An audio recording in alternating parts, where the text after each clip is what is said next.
I've had this old trailer for a lot of years. It's a Stahl, S-T-O or A-H-L.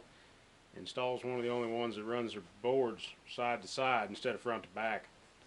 It kind of nets you a couple of advantages, as you've got no more than about 16 inches that ain't got a support underneath it. But when they start breaking apart, it's a little hard to replace them. So, welcome back, guys. I haven't had a video up in a week or two. I think the last one was a square body Suburban part 1, and I'm going to do a part 2 because I actually got to scrap that old Suburban out. So I'll be sawing the back door frames and everything else out here pretty quick. But yeah, today replacing this, and I think I'm going to show you a couple other fab jobs that I've been doing here lately. So like I said, Stahl here. Here's your center beam or your side beam. You got another beam there, one on the other side, and it tucks into a channel over here. But about the only way I found to get these things out. Peg, this one's for you, buddy.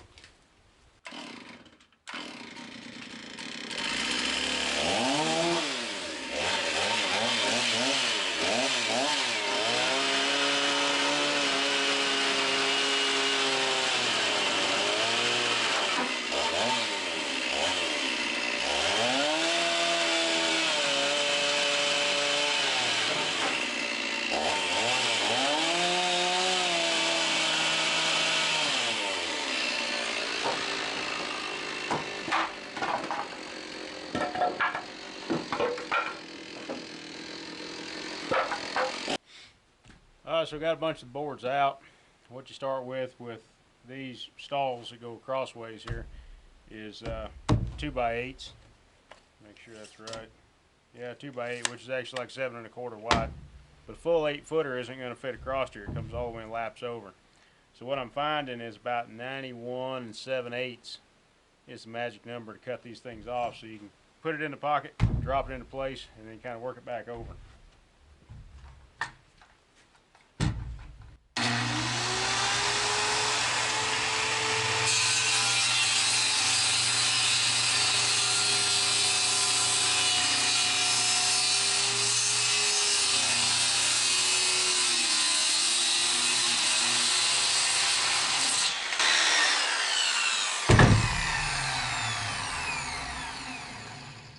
I've been kind of letting the saw taper just a little bit so that that bottom edge falls over the steel just a little bit easier.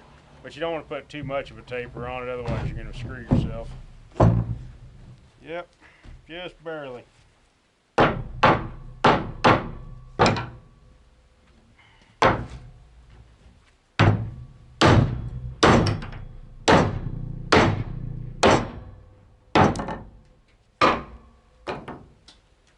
Now, how do you get it tucked back in the pocket, you ask?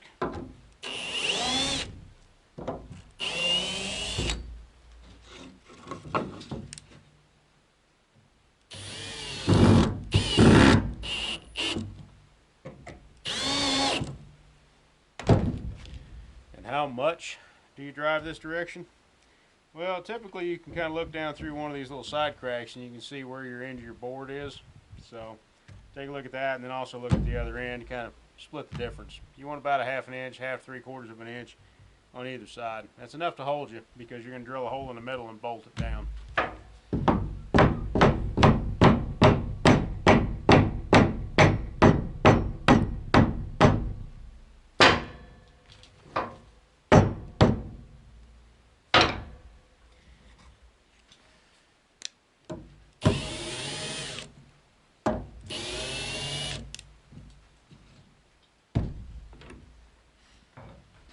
Simple as that.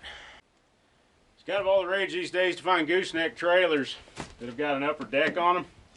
This one did not come with one originally, so this is one of the projects I've been working on lately. Haven't had much time for the video, so I'll cover it now instead of the actual making process. Sorry guys, I really want to take you through step by step, but it's time is of the essence in some cases. So what I started off with here, this hay rake system was already on here. Started off with some 2.5 by 2.5 quarter wall angle iron. Ran it up front. Come to the furthest most section of the actual flat top and ran another piece all the way across. It's almost right at 8 foot across, and then about 5.5, 6 foot back. Then I took some 4-inch angle, or I'm sorry, 4-inch channel iron and welded these supports on the sides here for the wiring, because yeah, I do have little bull rack button lights in here. Tied into the wiring down here under the deck and ran it through a piece of pipe up here to the corners. The little brackets are made out of angle iron. Popped a hole in them, of course. These little button lights are LEDs. They're fairly cheap, about 16 bucks a piece, which isn't exactly cheap, but for what they do, they're pretty good. And then pop them in. They're held in with a little rubber grommet. You bore a 3/4 inch hole, put the grommet in, push the light in. It's usually little round connectors. Super simple to pop in. Boards, I used 2x12s because it was able to work out all the way back. So 1, 2, 3, 4, 6 of them. So right at almost 6 foot back to get on the platform. That's me a good place to put the welder. Alright, so off the front end of that deck platform, this is what I came up with for a spare tire carrier. I used to have them mounted back here in the back on just some all threads sticking up out, and then some lug nuts to hold them down. But instead, I found this section of 6-inch channel iron and welded it to the top of the actual goose shaft, and then put in another piece back there to make a flat surface. From there, I welded in a piece of 4-inch pipe up in here so that I could actually hold the rims in place. And you see all these big old handles on Jeeps these days. Up on top I put another piece. It was actually 4.5, and then slid it over top of the 4-inch piece. In the top of the 4-inch piece, coming up through the middle, I welded in a crossbar and a big huge bolt, and then or actually a nut in this case, and then ran my bolt down from the top of this with another nut inside so it would actually spin inside this cap. This keeps the rainwater out of my initial shaft and keeps it out of the from rusting in on long term. So, and it's still big enough to where you can hit it with a hammer or get it spun off of there. The two little pieces on the side here was just to make sure that I could get a good downward pressure. Off the top up here, you can never have too many tie down spots, so I went ahead and welded in a couple extra tie downs there, and then like I said, this 4-inch channel back here. I wanted to make as many tie down options as I possibly can. Have a strap on the welder because I haven't quite got it bolted down yet, and yeah, it's going to go all the way to one side, which is going to put a little bit of an emphasis on the twist of the trailer frame, but I got other plans for what's here in the middle. So this will make a good upper deck that I can haul my grapple up here, that I can detach on and off the loader. The loader won't travel on this trailer because this trailer is only a 16,000 pound trailer. That's total weight, not the weight of your cargo, and the loader itself is about 16,000 by itself, so it stays on the tag trailer. Everything else rides on this one. You see me use this old winch in action a few times. This thing's the old venerable Warn 8274. They're a gear drive winch. Starter motor sets up on top. You got aluminum casing over here, the big drum, but it's a gear reduction winch. This knob on the side is not for turning. You pull it in and out, and that's a neutral. It'll disengage your drum, and you can free spool out. Then slap her back shut again. You got a big old cogwheel over here that's actually a brake. The biggest problem with these old winches is chances are you don't have the controller, or these pins all get corroded up in here. Here's the simple part of these things. I lost the controller years ago. They're nothing but a bunch of solenoids inside. So what I end up doing, you find your power cable, which is this one here, and I run it off a set of batteries over here to the side. Just find yourself a jumper wire from your power to this solenoid here, and that'll spool you in or out, whichever one. Just touch it, and then back up to this guy here, and that'll cross these solenoids to spool you in or spool you out, however you need to. So like I said, if you're in a pinch and you ain't got the controller, that's what you do. Besides, it's held in with just 2 bolts up on top. Something else up in here, mounted this old air tank in here years ago. So if I'm traveling and on the road somewhere, I'll usually take this air tank, and I got another one underneath the deck, and I air them up to about 100, 125 psi. I've got quick release chucks on there like you would find on an airline. That way I can hook an air hose to it and fill my tires if need be. Or if I have to, I can at least put an air gun on there enough to loosen my lug nuts up and get them off. Because we all know how trailers are. They sit around for a while, the lug nuts will rust in, then you're screwed. Another project I've been working on lately is this 96 Toyota. This one here, actually I've had it for years, but about a year ago this past October, I ended up smacking a deer on I-90 outside of Spearfish, South Dakota at about 70 miles an hour. Laid into the front end of it, so everything you see here was pretty well smashed and wadded up against the engine. So the little green one that you saw in the last zip ties burnout video, that one actually I purchased for parts and ended up dropping a radiator in it and a few other things and ran it for a year and 15,000 miles. So it is no more. I robbed the headlights out of it and a couple other things and put it on to fixing this one and sold what was left off to a guy in Rapid City the other day. So this bumper, I actually started off with a worn brush guard that I found in a junkyard. So the main section here in the front that you see, the actual worn brush guard bolts in, it was for an earlier model out of the early 90s, and I found it the right corner over there has got a tweak to it. It's been hit. I haven't been able to pull it completely out and reshape it like it's supposed to be. But I started off and put 3" by 5" 3/16 tube steel around through here and put it all out the side, made some special cuts, and then sloped it out towards the wheel wells. Then I came in underneath and made 3/16 by 4" I think it was, plate steel, angled and welded that in underneath here, and then recessed the actual turn signal lamps as well. I used the earlier turn signal lamps out of a donor Toyota, like a 94, the earlier body style, and found them in a junkyard. So being I was making the bumper, I can make it for whatever I want.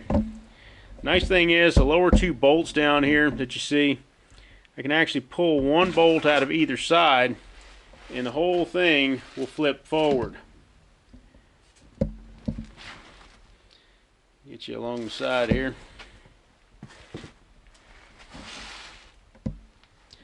Made sure to kind of tuck and roll, recess these edges up in here. That's a nice flat edge. It's welded in. And the same thing over here in the corners. So a little bit of ingenuity. You can do actually most anything you set your mind to. This was pretty much done with a side grinder, that ESOP welder that you've seen in some of my other videos. And then here's a good look at the back side there, if you can even see it with the glare.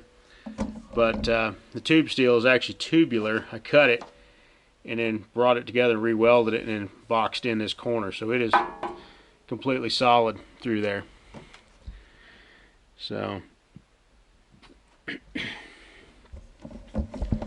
yeah, overall not too bad. I gotta find the battery, drop the battery back in it. Rock Auto and carparts.com is where I got most of the parts to put the thing back together with.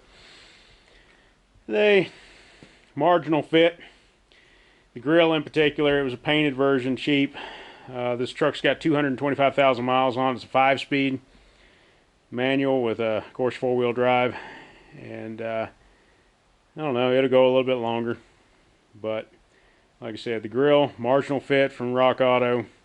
Doesn't really want to fit. The corner lights are also Rock Auto. They're okay fit, but they don't fit quite like the originals. The originals, I had enough of them there to snap them into place, but the set screws up here in the corners, the set screws wouldn't set in, so that's why I ended up having to get new ones. Radiator was an okay fit. Condenser, okay fit.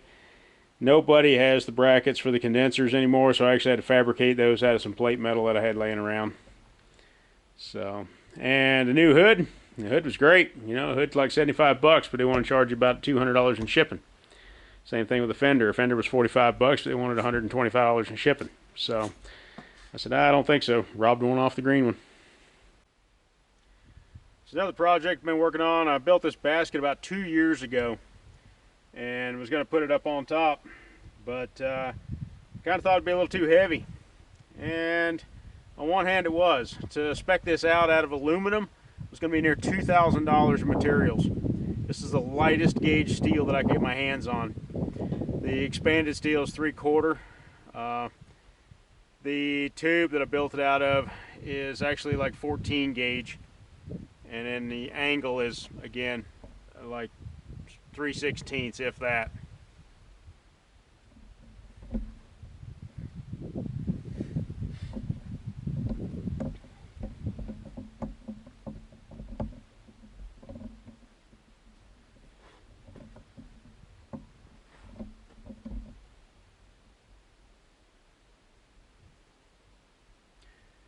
It's 4.5 feet wide and 8.5 feet long. I did that so I can haul a sheet of plywood if I absolutely had to. The Suburbans that came with a roof rack on them to begin with, they'll have actually holes in the roof that are studded holes, or they're bushing holes that you can screw into. So they'll usually come with like a Torx screw. I swapped those out and put some stainless steel button heads and an Allen. That way it'd be a little easier. The feet that actually connect to the roof itself are made out of 3/16 flat bar. There's a close-up of the feet themselves. Made out of 3/16 flat bar and then welded to a little short section of tube steel. I ended up having to actually put the feet on the roof and screw them down, and there is a piece of like inner tube liner underneath each one, like a rubber gasket. And screwed those down, then actually set the basket up on top, because after I got done welding it up the first time, everything had shifted. So set it up there with a loader. I laid a big tarp over the roof, big canvas tarp, and laid my welding jacket around it, and then tack welded the feet to the tubes, and then unscrewed the bolts, pulled it all back off, finished welding it back up. But overall it does pretty well. I hauled in about 8 to 10 2x4s the other day, and a couple of 5-packs of T-posts. So you can hear the T-post rolling around up here, and I am a little bit worried about putting too much weight up here, as this thing weighs about 150 pounds by itself.